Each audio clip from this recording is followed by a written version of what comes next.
নমস্কার বন্ধুরা, আমি আজকে বানাচ্ছি উড়িষ্যার একটা খুবই বিখ্যাত মিষ্টি ছানা পোড়া।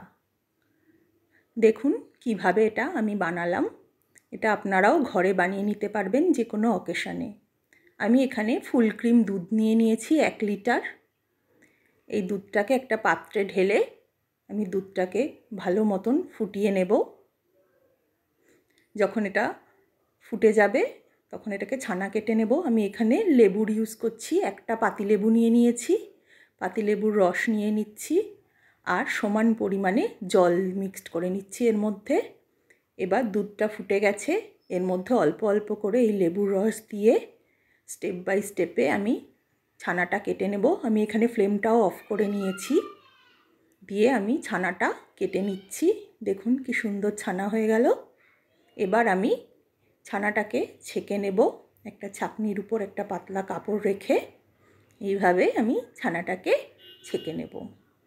এবার যে ছানার জলটা হয়েছে সেটা থেকে অল্প একটু জল আমি আলাদা করে রেখে দেব। আর ছানার টক ভাবটা যাতে কেটে যায় তাই একটু জল দিয়ে ধুয়ে নিলাম ছানাটাকে। এবার ছানাটাকে আমি একটা পাত্রের মধ্যে নিয়ে নিলাম, নিয়ে এটা যেহেতু গরম আছে তাই স্প্যাটুলা দিয়ে খুব ভালো করে আমি এটাকে মেখে নেব।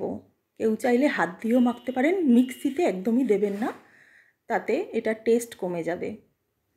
এটাকে হাত দিয়েই খুব ভালো করে মাখতে হবে। আমি এখানে একটা স্প্যাচুলা নিয়ে নিয়েছি, এটা দিয়ে একটু মেখে নেব।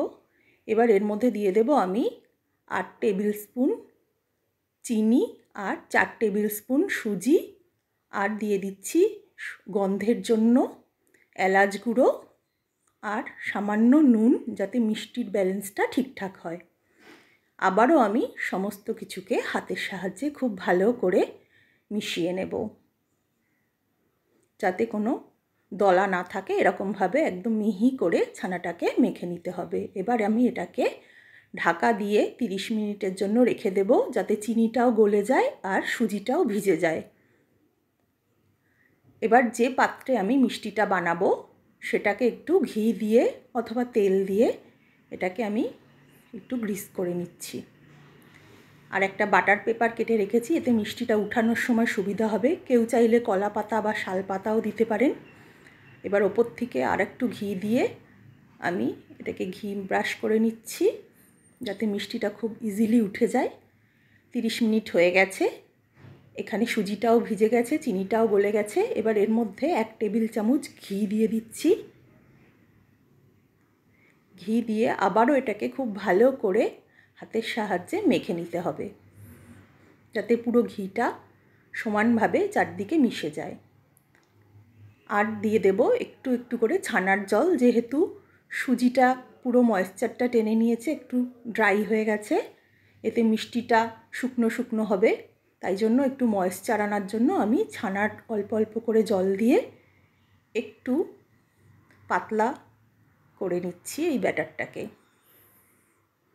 এইভাবে খুব ভালো করে একটু নরম ব্যাটার তৈরি করে নিলাম, এতে মিষ্টিটা নরম হবে। তৈরি হয়ে গেছে। এবার আমি গ্রিস করা পাত্রে পুরো ব্যাটারটা ঢেলে দেব। তারপরে এটাকে ওপর থেকে একটু সমান করার জন্য ট্যাপ করে নেব। চাইলে একটা স্প্যাচুলা দিয়েও এটা ওপরটার লেয়ারটা একটু সমান করে নেব, যাতে দেখতে ভালো লাগবে। ওপর থেকে চাইলে কেউ কাজু কিশমিশ দিয়েও সাজাতে পারেন, আমি একটা চেরি দিয়ে সাজিয়ে দিলাম।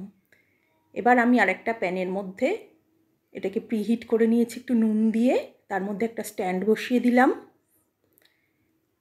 আর এই ব্যাটারটা ঢুকিয়ে দিলাম, এর মধ্যে বসিয়ে দিলাম।